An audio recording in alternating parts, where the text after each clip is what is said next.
você quer um investimento seguro e com rendimento alto? Olha, os títulos do governo estão pagando 8% acima da inflação e os pré-fixados já estão em 15%. Mas e o risco? E o que esses preços estão, essas taxas estão refletindo? É sobre isso a minha conversa com o Marcelo Fonseca, economista-chefe da REAG Investimentos, logo após rodar a vinheta. Marcelo, obrigada. Marcelo, eu só tinha visto 8% acima da inflação, ó. O que está acontecendo? Olha, eu acho que o que os mercados estão dizendo para a gente nessas últimas semanas é uma mensagem de que o país já está avançando por uma situação de uma crise aguda. Uma crise aguda decorrente da perda da âncora fundamental para o funcionamento de uma economia de mercado, que é a âncora fiscal.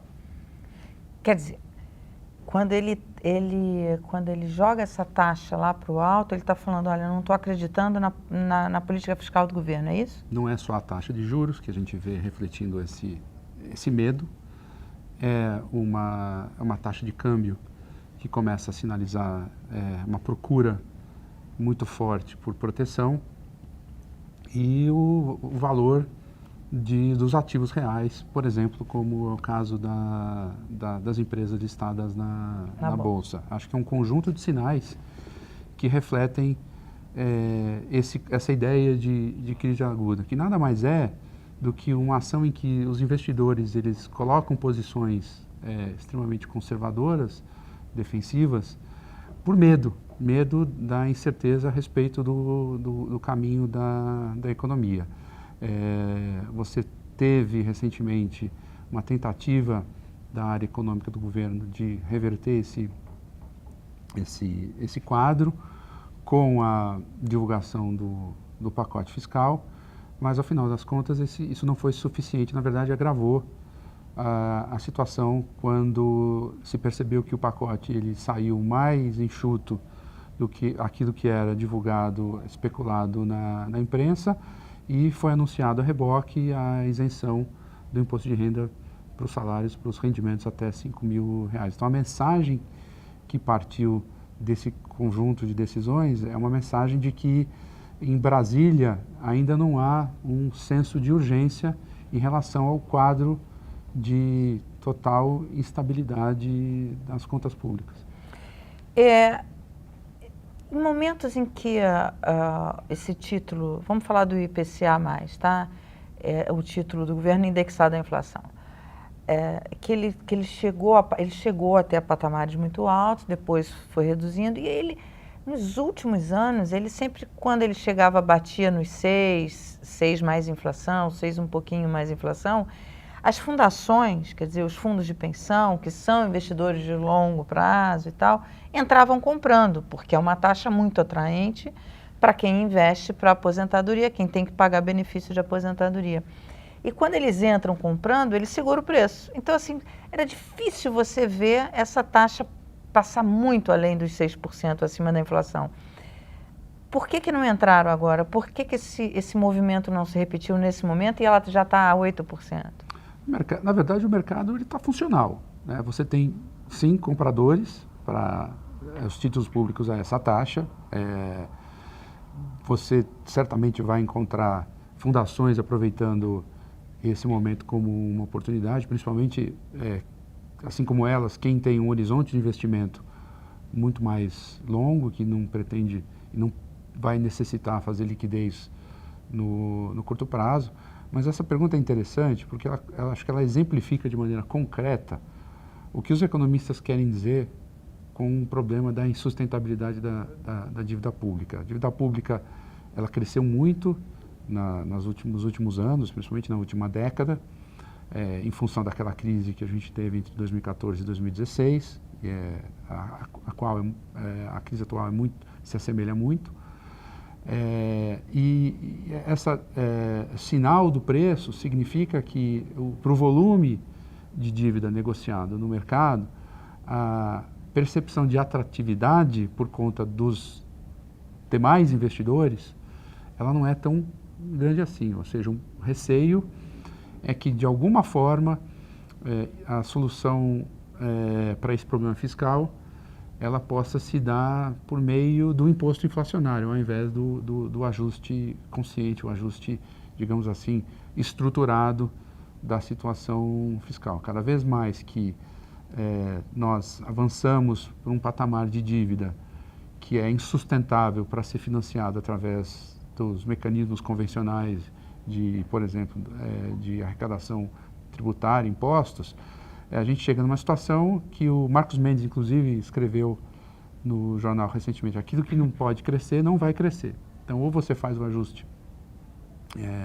estruturado, ou a inflação vai fazer esse papel para você. Então, acho que o fato dos juros estarem sendo negociados a níveis recorde para um passado recente reflete os limites que o endividamento está atingindo no Brasil.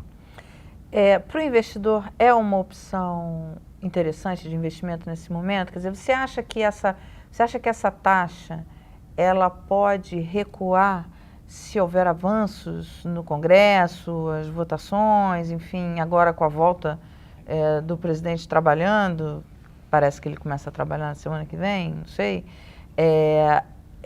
Você acha que isso tende a recuar, a ceder um pouco?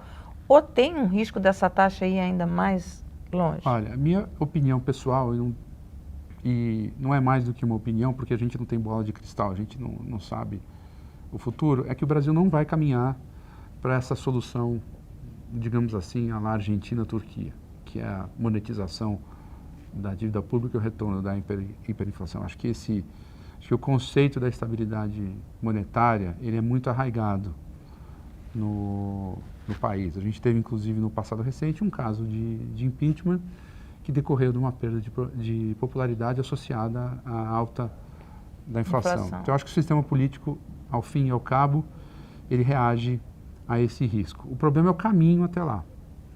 Então, se você perguntar para mim, a votação e a aprovação desse pacote fiscal, ela por si só é suficiente para reverter esse movimento? Eu vou dizer para você que eu acho que não. Eu acho que, para fins do objetivo que ele foi desenhado, que é passar um sinal de retomada das rédeas na política fiscal, eu acho que ele perdeu totalmente o seu objetivo. Eu acho que, de alguma forma, nós vamos ter que voltar para a escrivaninha e redesenhar um novo pacote que, de fato, encaminhe a questão central, questão essa que não foi encaminhada no pacote, que não foi encaminhada no pacote original, que é a contenção do crescimento das despesas. Aqui um parênteses: o pacote que foi encaminhado, ele teve a natureza, ou ele objetivava dar flexibilidade ao orçamento, né, reduzindo um pouco o avanço das despesas obrigatórias, mas sem ele atacar o crescimento global das despesas. E o problema central hoje é que as despesas crescem num ritmo, as despesas globais, insuficiente ou acima do que seria capaz de serem financiadas. Então, receitas insuficientes para conter o avanço das despesas. Então, a gente vai ter que voltar para a mesa e trazer alguma solução que modere o ritmo de crescimento das despesas, uma solução que seja consistente, uma solução que seja olhando para o longo prazo, assim como fazia o antigo arcabouço fiscal. O arcabouço fiscal, ele teve o mérito de justamente derrubar as taxas de juros entre 2016 e 2019, justamente porque ele passou esse sinal. Não foi coincidência que as taxas de juros atingiram as mínimas históricas pré-pandemia, mas senão o resultado de um sinal fiscal muito forte. A gente vai ter que voltar a dar esse sinal. A questão é que eu não sei quanto estresse, quanta dor vai ser necessária se incorrer para que a gente tenha esse entendimento e essa coesão política para encaminhar essa solução.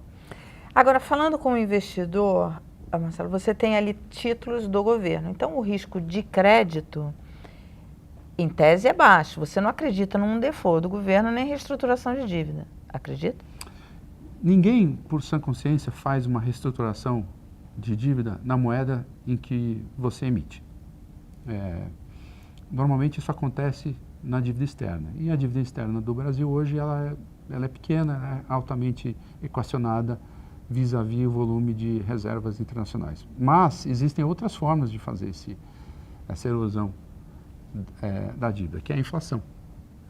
Então, a reestruturação, digamos assim, voluntária, organizada da dívida não vai acontecer. Ninguém vai deixar de receber o seu capital, em termos nominais, de volta quando vencerem os títulos. Mas Então, o que pode acontecer é que, em termos reais, se não for endereçada a questão fiscal, a inflação faça esse papel. Aí, em termos reais, você não recebe de volta cada tudo bem, unidade. mas se você tem um título indexado à inflação, você rediou esse risco. Você rediou esse risco em termos, porque o que acontece quando a inflação sobe muito? Você paga imposto de renda em cima do retorno nominal desses ativos. Então, à medida que a inflação ela sobe a partir de um certo limite, o pagamento de impostos em cima desse retorno nominal, ele corrói também o valor real do seu rendimento. Então, esse hedge é um hedge que ele funciona bem para níveis de inflação moderados, mas ele não funciona bem para níveis de inflação mais elevados. Bem, então a gente falou de risco de crédito. Agora, um risco real maior é o risco de mercado, ou seja, dessa taxa avançar ainda mais. Exatamente isso. Você compra o papel hoje num preço que espelha essa taxa de 8%, e esse papel lá na frente tem, enfim, ele pode ser ainda mais desvalorizado, que vai aumentar a taxa. E aí quem comprou a taxa de 8, perfeito, perdeu dinheiro. Quer dizer, perdeu não, vai deixar de ganhar isso aí e perde. Juntando aqui a discussão com relação às fundações e estarem ou não comprando, certamente, como eu falei, tem compradores no mercado dessas taxas, ou indivíduos que conseguem ter um horizonte de investimento mais estendido, vão precisar realizar esses papéis no curto prazo. O que acontece é que os mercados eles não são, não há uma demanda infinita desse tipo de investidores. Existem pessoas que vão ser forçadas a negociar, sejam por um problema de necessidade de caixa, seja por qualquer que seja a decisão de investimento que elas venham a fazer, realizar esses títulos no meio do caminho. E aí sim você pode, na marcação a mercado desses papéis, se as taxas continuarem subindo, e é por isso que elas continuam subindo também, não é só pelo risco do crédito vindo da inflação mais alta, esse risco de mercado, você realizar perdas com essas taxas mais. Então, esse risco de mercado, ele também ele é importante na decisão dos investidores. E é por isso que parte dos investidores não estão comprando essas taxas, que aparentemente são porque atrativas. ainda enxergam o risco de ter uma nova subida.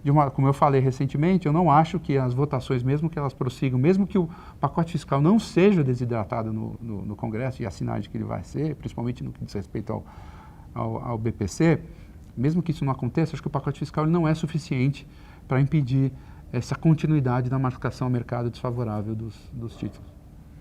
Muito obrigada, Marcelo. De nada, um prazer pelo convite.